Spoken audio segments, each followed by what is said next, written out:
اللہ کو مانو جیسے کہ ماننے کا حق ہے، تو ہر شے خود بخود مانی جائے گی. ہر شے جیسے کہ آم کی گٹھلی میں سے 2 پتے نکلیں گے پھر درخت برآمد ہو جائے گا. کل ایمان باللہ کے اندر درج ہے، پوٹینشلی موجود ہے. لیکن عمل کے اعتبار سے اہم ترین اور مؤثر ترین ایمان بالآخرہ ہے. آخرت کا یقین ہوگا، بدلے کا یقین ہوگا، یوم الدین کا یقین ہوگا تو آدمی سیدھا رہے گا تیر کی طرح. اور اگر کسی وجہ سے وہ یقین نہیں یا ہے لیکن ہر چند کہیں کہ ہے نہیں ہے، کہنے کو کہتا ہے انسان کہ آخرت کو میں مانتا ہوں، لیکن کوئی ایسا زیرو جو ہے اس نے ایسا ایجاد کیا ہے جو ہر شے کے ساتھ ضرب کھا کے زیرو کر دیتا ہے اس کو. وہ کیا ہے؟ شفاعت باطلہ. آخرت تو ہے لیکن ہمیں چھڑانے والے موجود ہیں. بات ختم ہو گئی. اب آخرت کا ہونا نہ ہونا برابر ہے. سیاں بائے کوتوال ڈر کا ہے کہا، بات ختم. یہ شفاعت باطلہ. یا یہ کہ جی ہم تو بخشے بخشائے ہیں ہی، ہم تو چہیتے ہیں، اللہ کے لاڈلے ہیں. نحن ابناء اللہ واحباؤہ، ہم تو اللہ کے بیٹے کو مانند ہیں، بڑے چہیتے ہیں، لاڈلے ہیں. جیسے ہم کہتے ہیں کہ جو بھی کچھ ہے لیکن تیرے محبوب کی امت میں ہے. ہمارا کلیم ہے اسپیشل. لہذا آخرت ہوگی، ہوا کرے، ہمیں کائے کا ڈر. مختلف ہیں وہ 6-7 ہیں اصل میں. یہ شیڈز وقت نہیں ہے، یہ اس کا اپنی جگہ پر ایک مستقل موضوع ہے. اس وقت یہ جان لیجئے کہ عمل کے اعتبار سے اصل ایمان بالآخرہ ہے. ورنہ ایمان باللہ کیا ہوگا؟ وہ علم کلام کی ایک بحث بن جائے گا. ہیں صفات ذات حق، حق سے جدا یا عین ذات، کرتے رہیے. ابن مریم مر گیا یا زندہ جاوید ہے، اب کس عقیدے میں نجات؟ اب اس پہ لگے رہیے. بحثیں ہوں گی لمبی چوڑی، تفسیریں لکھی جائیں گی، لیکن مفسر کا اپنا کردار صحیح نہیں ہوگا اگر آخرت کا یقین خود اسے حاصل نہیں. دھواں دار واز ہو رہے ہوں گے لیکن اگر اس کا اپنا آخرت کا یقین پختہ نہیں ہے اور اس میں کہیں نقب نہیں لگا لی، کسی چور دروازے سے کسی زیرو سے اس کو ضرب دے کر زیرو نہیں کر لیا، اس کا اپنا کردار جو ہے بالکل اس سے متاثر نہیں ہوگا. عمل کے اعتبار سے اصل شے ایمان بالآخرہ. وہ اس کے لیے یہ دیکھیے کس زوردار انداز میں یہاں پر بات آ رہی ہے. تیسری بات مکمل کرنے کے لیے مضمون کو یہ جان لیجئے، قانونی اور شرعی اور فقہی اعتبار سے اصل ایمان بالرسول. کتنے ہی بڑے آپ موحد و اللہ کو ایک مانتے ہوں، جب تک اللہ تعالیٰ کو ان اسماء و صفات کے ساتھ نہ مانے جن کی خبر رسول نے دی ہے، ایمان باللہ شمار نہیں ہوگا. اس لیے آمنت باللہ کما ہوا باسمائہ و صفاتہ. یہ اسماء و صفات کون بتائے گا؟ ایک صفت کا انکار اللہ کا انکار ہے، چھٹی ہوئی. تو محض کوئی جیسے کہ مغربی فلسفے میں ہے، ماننا تو پڑتا ہے نا، آخر کوئی نہ کچھ ہے تو ماننی پڑتی ہے. دی ورلڈ اسپرٹ، روح کائنات، یہ لفظ ایجاد کر لیا گیا. یا مابعد الطبیعات کی بحثوں میں دی ایبسولوٹ بینگ، ایک وجود مطلق ہے. بھئی کیا نام ہے اس کا؟ وجود مطلق، بس وجود مطلق. تو یہ جو ایبسولوٹ بینگ ہے، یا دی انمووڈ موور، دی فرسٹ کاز. ایک تو یہ ہے کہ آپ نے ٹھوکر ماری اور گیند جو ہے چلی جا رہی ہے. یہ سلسلہ جوڑتے جائیے، ماننا پڑے گا کہ کوئی ہے ایسا کہ جو خود تو موو کیا اس نے لیکن خود اس کو موو کرنے والا کوئی نہیں تھا. دی انمووڈ موور یہ لفظ استعمال ہوتا. دی فرسٹ کاز، یہ سلسلہ اسباب و علل ہے. آخر پیچھے جائیں گے، ٹریس کرتے جائیں گے، کہیں تو وہ آخری ہوگا، وہ ہے فرسٹ کاز وغیرہ وغیرہ. یہ الفاظ جو ہے لٹریچر میں، فلسفے میں آتے ہیں. لیکن محض ان کو ماننے سے ایمان باللہ نہیں ہوگا جب تک کہ انسان اللہ کو ان اسماء و صفات کے ساتھ نہ مانے جن کی خبر دی ہے محمد الرسول اللہ صلی اللہ علیہ وسلم. اسی طرح محض یہ مان لینا کہ آخرت ہے، کوئی دوسری زندگی ہے.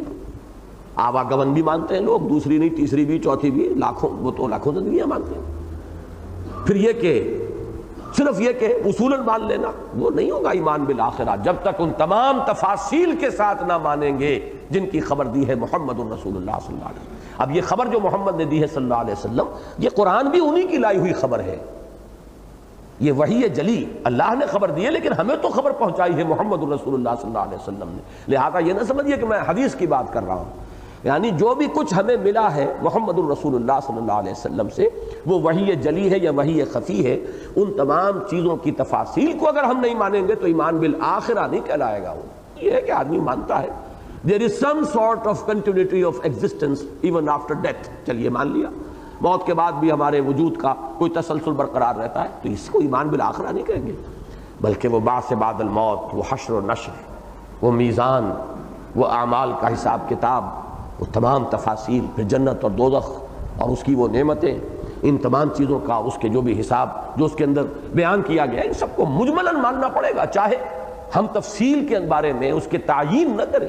اجمالاً کسی ایک شے کا انکار بھی ایمان بالآخرت کا انکار ہو جائے گا۔ تو گویا کہ قانونی، فقہی، شرعی اعتبار سے اصل ایمان بالرسالت، اصولی، نظری، علمی اعتبار سے اصل ایمان باللہ یا توحید، لیکن عمل کے اعتبار سے اصل ایمان، اصل مؤثر ایمان جو ہے وہ ایمان بالآخرہ۔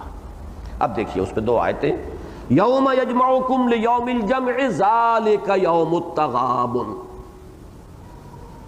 جس دن کہ وہ تمہیں جمع کرے گا، جمع کرنے کے دن، وہ ہوگا یا وہ ہے ہار جیت کے فیصلے کا دن۔ یہ لفظ ذرا مشکل ہے، تغابن کہاں سے بنا ہے؟ غبن عربی زبان میں بہت سے معنی میں مستعمل ہے، اس کا ایک مفہوم وہ بھی ہے، بلکہ وہ مفہوم تقریباً تمام مفاہیم میں قدر مشترک کے طور پر ہے۔ غبن کسے کہتے ہیں آپ اردو میں؟ کسی کا مال مار لینا، ہڑپ کر جانا، یہ غبن ہے۔ اب اس کے ساتھ ہی کسی کو نقصان پہنچا دینا، یہ بھی غبن ہے، کمی کر دینا، یہ غبن ہے۔ اب یہاں سے لفظ تغابن باب تفاعل، کیا فرق واقع ہوتا ہے؟ تفاعل میں بھی ایک تو فریقین کے آمنے سامنے ہو کر جو باب مفاعلہ کا خاصہ ہے وہ تفاعل میں بھی ہے، میں آپ کو زک پہنچانے کی کوشش میں ہوں، آپ مجھے زک پہنچانے کی کوشش میں ہیں، میں اپنا داؤ لگا رہا ہوں، آپ اپنا داؤ لگا رہے ہیں۔ اور تمام دنیاوی معاملات میں آپ یہی دیکھیں گے کہ ہوتا، خریدار انتہائی کوشش کرے گا، اول تو یہ کہ گھاٹا دوں اس دکاندار کو، اس نے 100 میں مال خریدا ہے، میں 90 میں لے جاؤں اس سے کسی طرح، اور نہیں تو یہ کم سے کم تو دوں نا اسے نفع۔ اور خریدار جو ہے وہ اور دکاندار یہ چاہے گا کہ میں میکسیمم اس سے ایکسٹریکٹ کروں نفع اپنا، یہ ایک لگا ہوا ہے، وہ بھی اپنے داؤ پر ہے، آپ بھی اپنے داؤ پر۔ تو دنیا میں یہ ایک جسے آپ کشاکش کہہ لیں، جس کو آپ اس نے حفیظ جالندری نے بڑے خوبصورت انداز میں کہا ہے، نقشہ کھینچا ہے کہ تعلیم شروع ہوئی ہوگی جس طرح میری ہوئی تھی، مسجد کے اندر الف باتا شروع کی ہم نے، بسم اللہ ہوئی، پھر وہ اسکول کی طرف کھینچے گئے۔ یہ کہ زمانہ وہ تھا کہ جب کہ اب کیریئر جو تھے وہ تو اب وابستہ تھے انگریزی تعلیم سے، اسکولوں کی تعلیم سے، ملازمتیں وہاں ملتی تھی۔ تو مجھے مسجد سے مکتب کی طرف تقدیر نے کھینچا، تنازع للبقاء کی آہنی زنجیر نے کھینچا۔ یہ اسٹرگل فار ایگزسٹنس جو دنیا میں چل رہی ہے، اور یہ ڈارون کے نظریے کا بڑا اہم یہ اس کی اصطلاح ہے، بڑی crucial, struggle for existence, survival of the fittest, یہ دو اصول ہیں جن کے اوپر قائم ہے وہ پورا نظریہ۔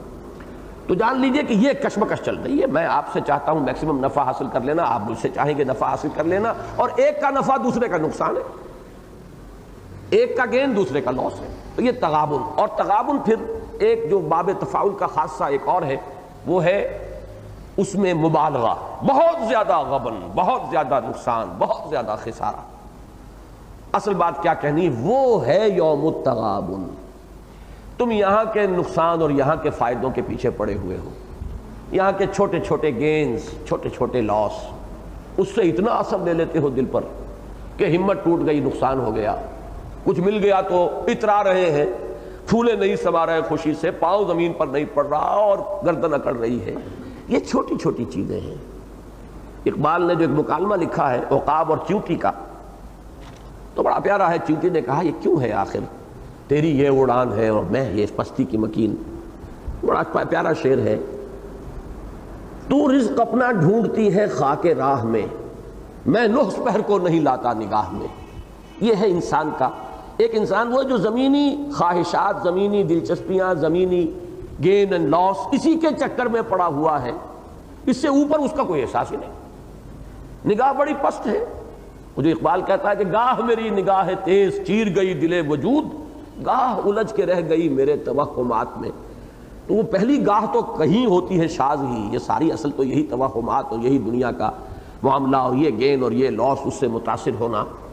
فرمایا یہ نہیں، اصل ہار اور جیت کا دن وہ ہے جو اس دن جیتا وہ جیتا، جو اس دن ہارا وہ ہارا۔ یہاں کی ہار عارضی فانی، یہاں کی جیت عارضی اور فانی۔ یہاں کوئی بادشاہ بنا بیٹھا فرعون ہے، تو وہ بھی در حقیقت ایک یہ کھیل ہو رہا ہے، ہوتا ہے تماشا، وہ کیا ہے، شب و روز تماشا میرے آگے، یہ کھیل ہے، ڈرامہ ہے، تمثیل ہے۔ ایک کھیل میں 3 گھنٹے کے لیے کسی کو آپ نے کردار دے دیا ہوتا، بادشاہ بنا ہوا اور بڑے اس نے لباس پہنے ہوئے، تو 3 گھنٹے کے بعد وہ سب اس کے لباس اتر گئے، وہی ایکٹر صاحب جو ہے وہ برآمد ہو گئے۔ یہی ہے 3 دن نہیں، 3 گھنٹے نہیں، 30 سال 40 سال ایک ہے جو کھیل ہے ہو رہا۔ اس کے علاوہ کیا ہے؟ کسی کو گدڑی پہنا کر فقیر بنایا ہوا ہے، وہ کھیل ختم ہوا، ڈرامہ ختم ہوا، پھر وہ فقیر نہیں، وہ بادشاہ نہیں۔ اصل تو جو ہار اور جیت ہوگی وہ وہاں، یہ ہے اصل میں جس کو آپ کہتے ہیں انگریزی میں کرکس آف دی میٹر۔ ساری بحث کا لب لباب یہ ہے کہ انسان کی ذہن کے اندر، اس کی سوچ میں، اس کے فکر میں امپرنٹ ہو جائے یہ چیز جو ہے جیسے پتھر کی لکیر ہوتی ہے اس طرح کھد جائے کہ ہار اور جیت کے فیصلے کا دن وہ ہے۔ ذالک یوم التغابن یوم یجمعکم لیوم الجمع ذالک یوم التغابن، وہ ہے ہار اور جیت کے فیصلے کا دن۔ اب اس کی شرح ہے وَمَن يُؤْمِن بِاللَّهِ وَيَعْمَلْ صَالِحًا، جو کوئی ایمان رکھے اللہ پر اور عمل کرے نیک، یکفر عنہ سیئاتہ، اللہ دور کر دے گا، چھپا دے گا، جھاڑ دے گا اس سے اس کی برائیوں کو۔ لفظ کفر کو پہچانیے، یہ آگے بھی آئے گا ابھی۔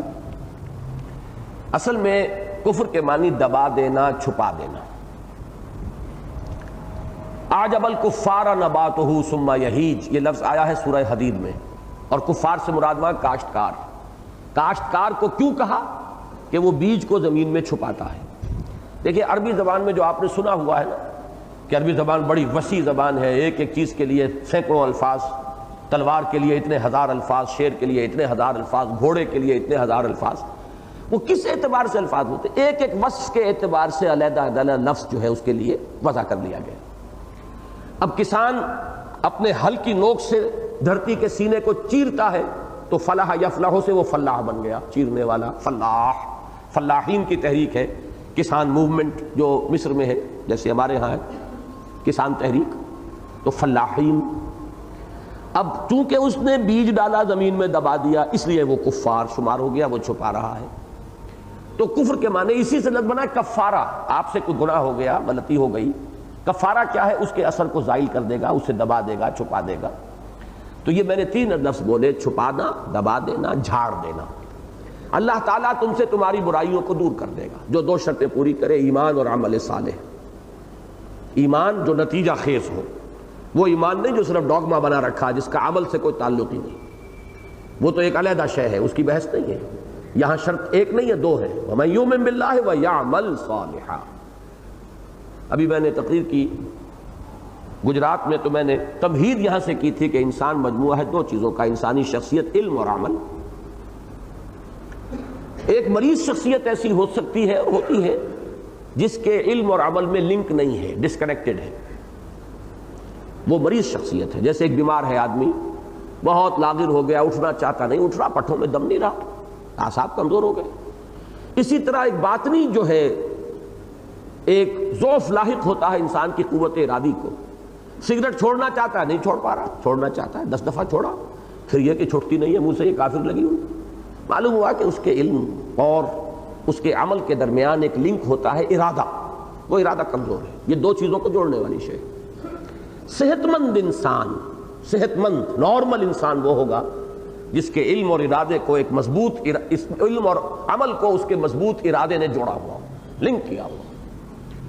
تو ایمان وہ علم ہے جس کا لازمی نتیجہ عمل صالح ہے۔ اگر صحت مند انسان ہے، نارمل انسان ہے، اگر ڈیزیزڈ سائیکالوجی یا پرسنالٹی نہیں ہے، تو ایمان اور عمل صالح کے درمیان یہ مضبوط قوت ارادی کا لنک موجود ہوگا۔ وَمَن يُؤْمِن بِاللَّهِ وَيَعْمَلْ صَالِحًا۔ اب یہاں بھی آپ نے دیکھا ایمان کا خلاصہ صرف ایمان باللہ میں لے آئے، جو اللہ پر ایمان رکھے گا اور نیک عمل کرے گا، یکفر عنہ سیئاتہ، اللہ اس سے اس کی برائیوں کو دور کر دے گا، چھپا دے گا۔ اس کے 2 مفہوم ہیں۔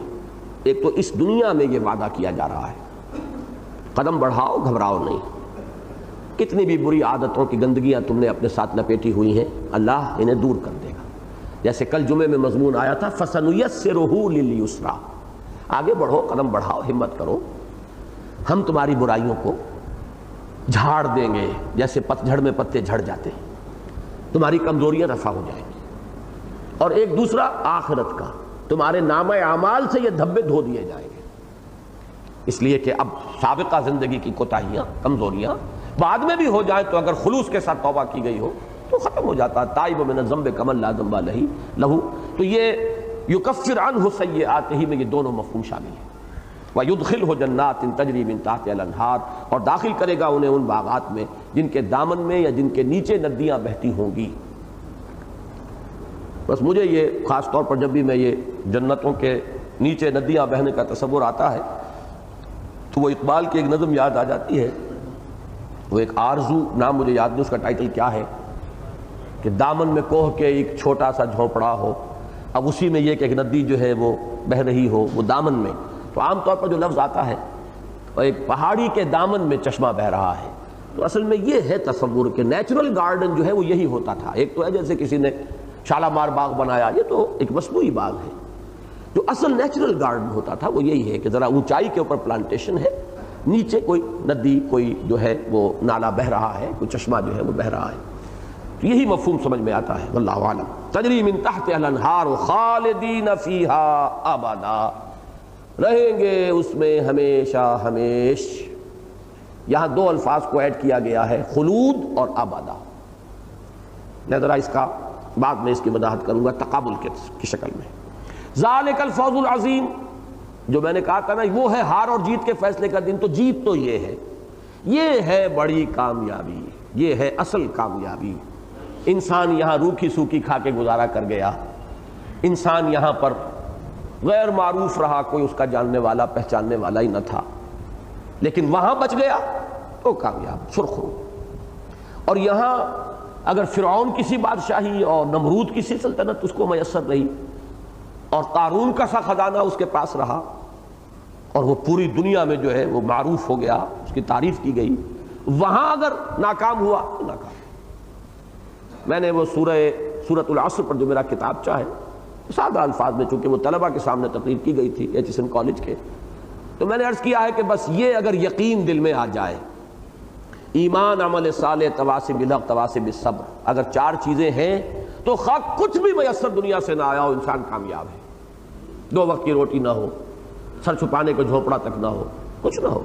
جیسے حضور نے فرمایا کہ کچھ لوگ ہوتے ہیں کہ وہ اگر کسی محفل میں جانا چاہیں تو انہیں ویلکم نہ کہا جائے، بار نہ پا سکے، کہیں رشتہ کرنا چاہیں تو کوئی انہیں منہ نہ لگائے، کہیں کسی کی سفارش کرنا چاہیں تو کوئی ان کی بات نہ سنے، ہے کون یہ بات کرنے والے؟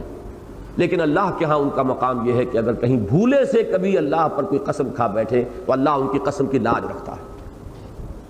باقی یہ کہ جو اس دنیا کے جو بھی معروف چیزیں ہیں جن کے پیچھے ہم دوڑتے ہیں، بھاگتے ہیں، حلال کو حرام، حرام کو حلال کرتے ہیں، اپنے آپ کو حلال کر دیتے ہیں، یوں سمجھیے اپنی زندگی ختم کی، پوری توانائیاں قوتیں لگا دی، وہ سب کچھ مل جائے، لیکن اگر یہ نہیں، ایمان نہیں، عمل صالح نہیں، اور اسی عمل صالح کی مزید شاخیں ہیں یہ تواصی بالحق، تواصی بالصبر، یہ اسی کے مثمرات ہیں۔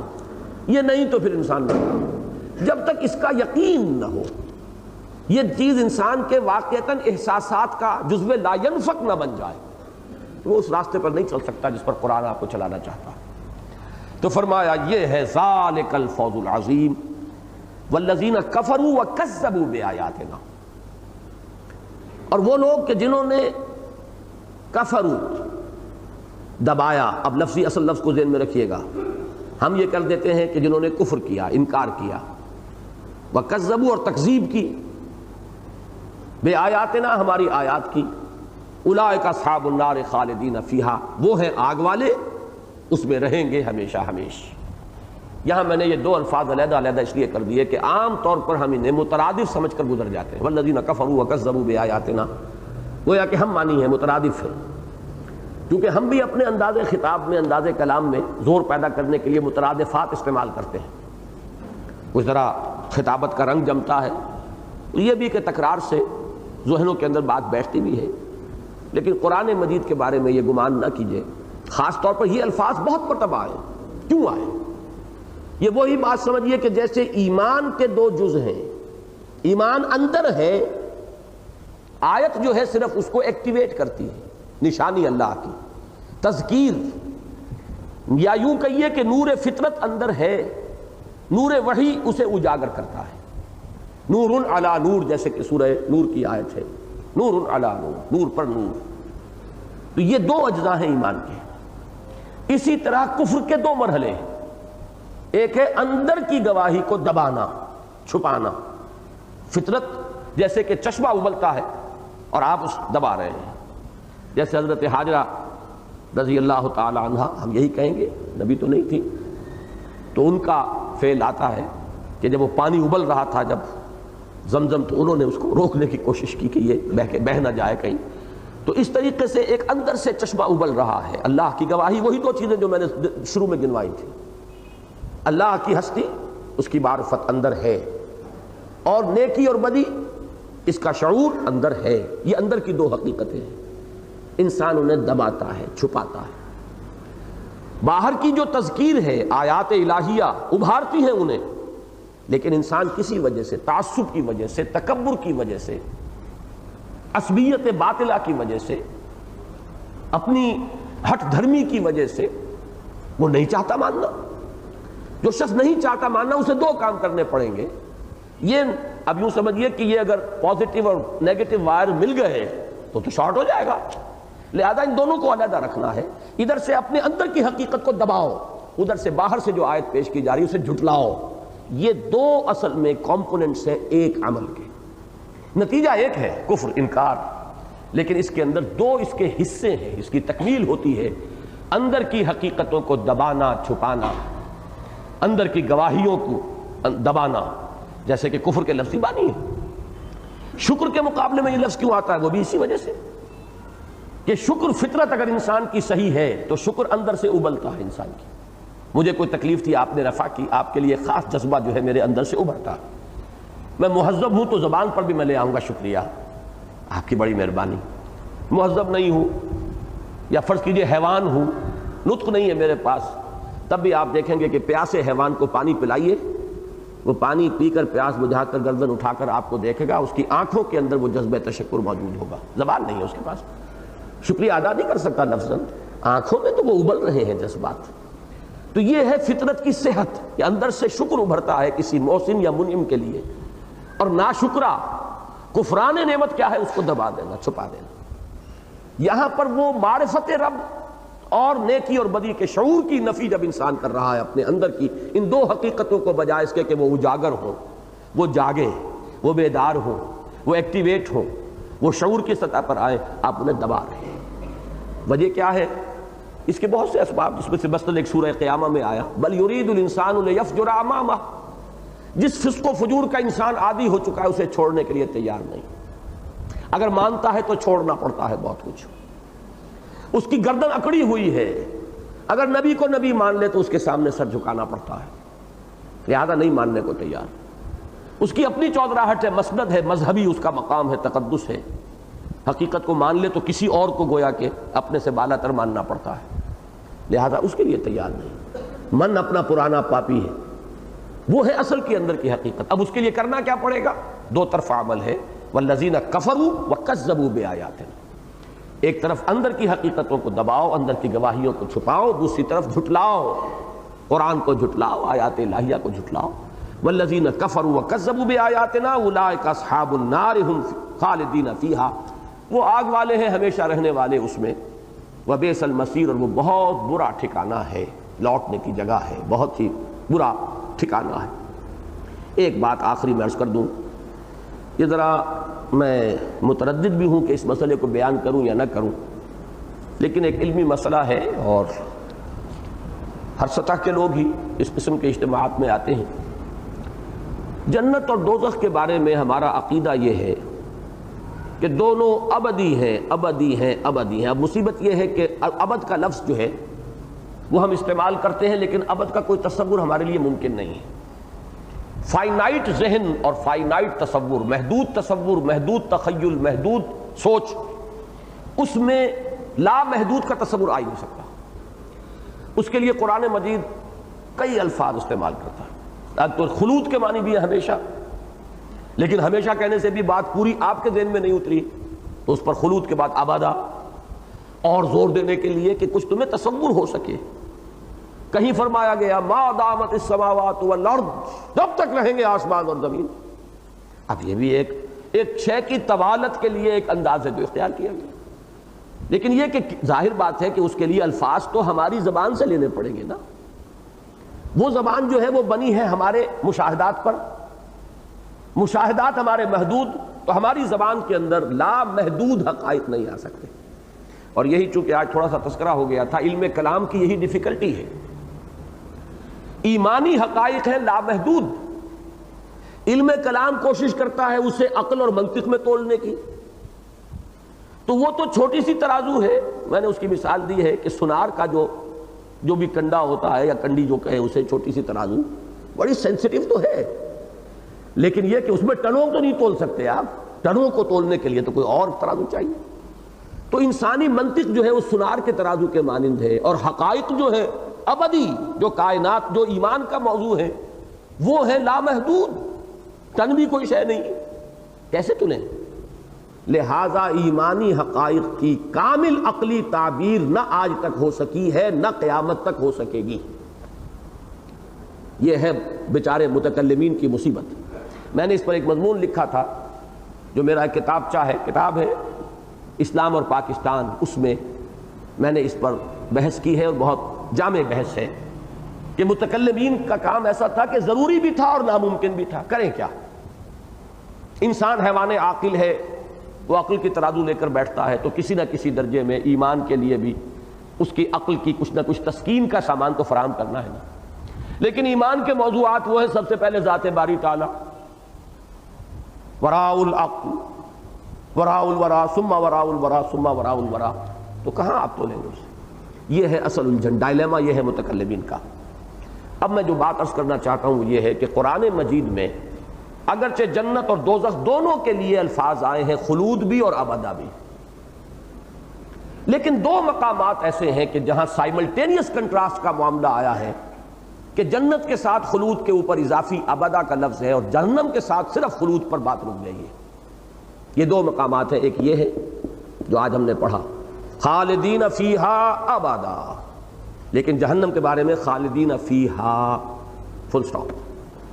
اور دوسرے یہ سورہ بینہ ہے، ان الذین کفروا من اہل الکتاب والمشرکین فی نار جہنم خالدین فیہا اولئک ھم شر البریہ ان الذین آمنوا وعملوا الصالحات اولئک ھم خیر البریہ جزاؤہم عند ربہم جنات عدن تجری من تحت الانہار خالدین فیہا ابدا رضی اللہ عنہم ورضوا عنہ ذلک لمن خشی ربہ.